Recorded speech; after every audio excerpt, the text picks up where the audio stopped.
I know, I'm bald, but by the end of this video I'm going to look like a very specific alien. Hopefully Jecki Lon, because today I decided to do something a bit different and give you guys a Jecki makeup tutorial. First I start with gluing my brows down with the Elmer's purple school glue. I know this is a scary concept, but it comes off really easily and so many cosplayers do it. Oops, totally forgot primer, so I'm going to do that now. Next I go in with the Sunset Colourful Concealer and try and make my eyebrows disappear because Jecki doesn't have eyebrows.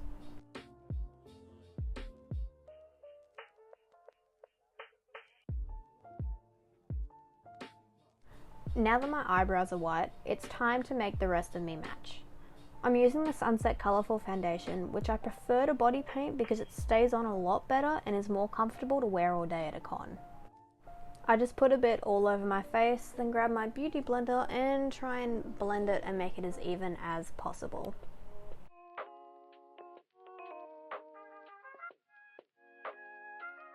If I were doing this properly, I would make sure that my neck was as solid a white as the rest of my face.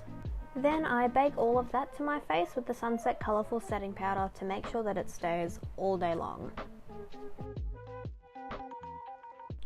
Not gonna lie, I use a lot of setting powder just to make sure that it doesn't move at all. Now for the orange details.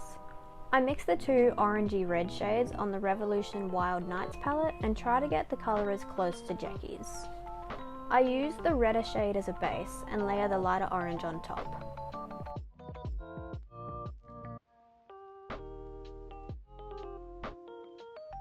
I try and map out where I want the markings to sit with the end of my comb to get a straight line. I fill in the streaks with my red base and do my eyeshadow. Jecki's eyeshadow is very full, so I put eyeshadow all in my eyelid and half of my waterline.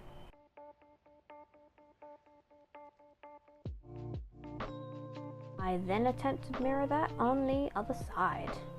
How well I do that is to be decided though.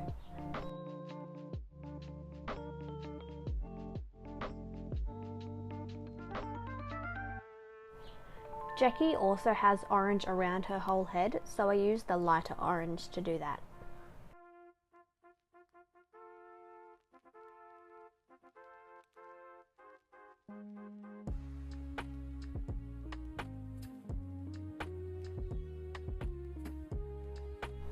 I use the reddy looking shade on the Revolution Iconic Fever palette and this stencil that I got from Millennium Comics to do her scaly looking details.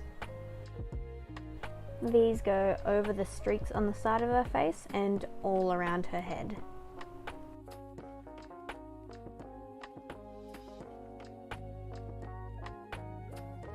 I use the darkest shade on the Nude Neutral palette from Barry M to contour my face. It may look a little crazy, but I swear it's going to look okay in the end.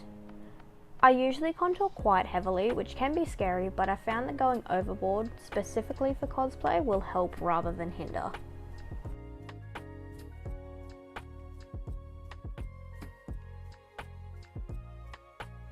Then I contour my nose and try and give it the button shape that Jecki has, blending out those harsher lines to make it look more natural. At this point, we're looking a bit more like an alien. Sunset Makeup Colourful Lipstick to make my lips as white as the rest of me. I use the Maybelline Lash Sensational Sky High Mascara on just my top lashes, because Jecki's bottom lashes aren't seen. I use Spirit Gum to attach the horns that I sculpted out of foam clay to my head. I didn't have any makeup wipes, so I couldn't clean the makeup, but please do that. Once I chuck the wig on my head, we are done, and that is Jecki complete. Gonna go get changed now. I would usually do more of my neck and hands, but I'm slack, so I'm not gonna do that today. This makeup is really good. It doesn't transfer, which is fantastic, because sometimes the body paint does.